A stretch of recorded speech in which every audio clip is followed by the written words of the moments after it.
तुरंत पूजा घर से निकाल दें इन 5 चीज़ों को, होता है बड़ा ही अशुभ। नंबर 1, दरिद्रता को निमंत्रण देती हैं ये चीज़ें। पूजा घर में निर्माल्य को जमा नहीं होने देना चाहिए।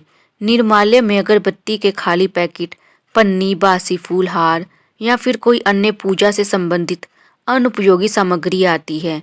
इनको तुरंत पूजा घर से हटा देना चाहिए। इन चीज़ों से घर में नकारात्मक ऊर्जा का वास होता है और दरिद्रता को निमंत्रण भी देती हैं। ऐसी चीज़ों से वास्तु दोष या मंगल दोष जैसे दोष भी होते हैं।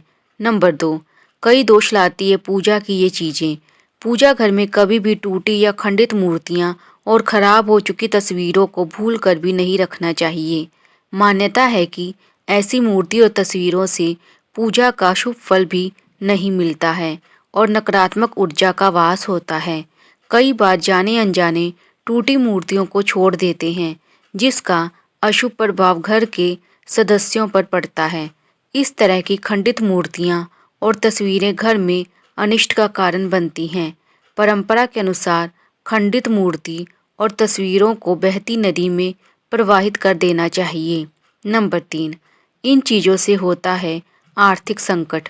पूजा घर में पूजा के बर्तनों का हमेशा ध्यान रखना चाहिए कि कहीं ये टूटे फूटे तो नहीं।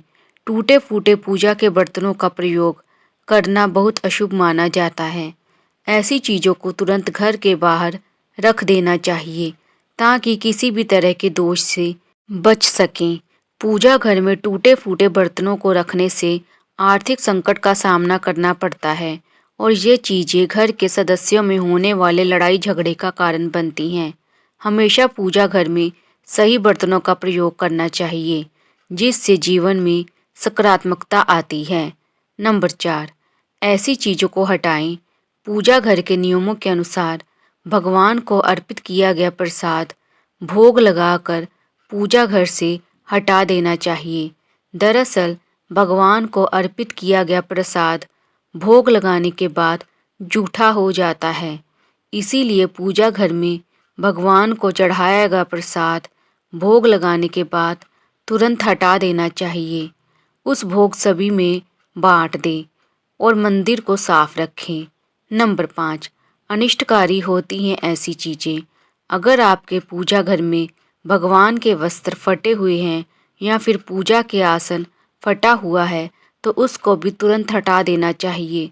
यह चीज़ें पूजा में मन लगाने में बाधक बनती हैं और कंगाली की तरफ ले जाती हैं। इन नकारात्मक चीज़ों से प्रार्थना का कोई सकारात्मक परिणाम नहीं मिलता।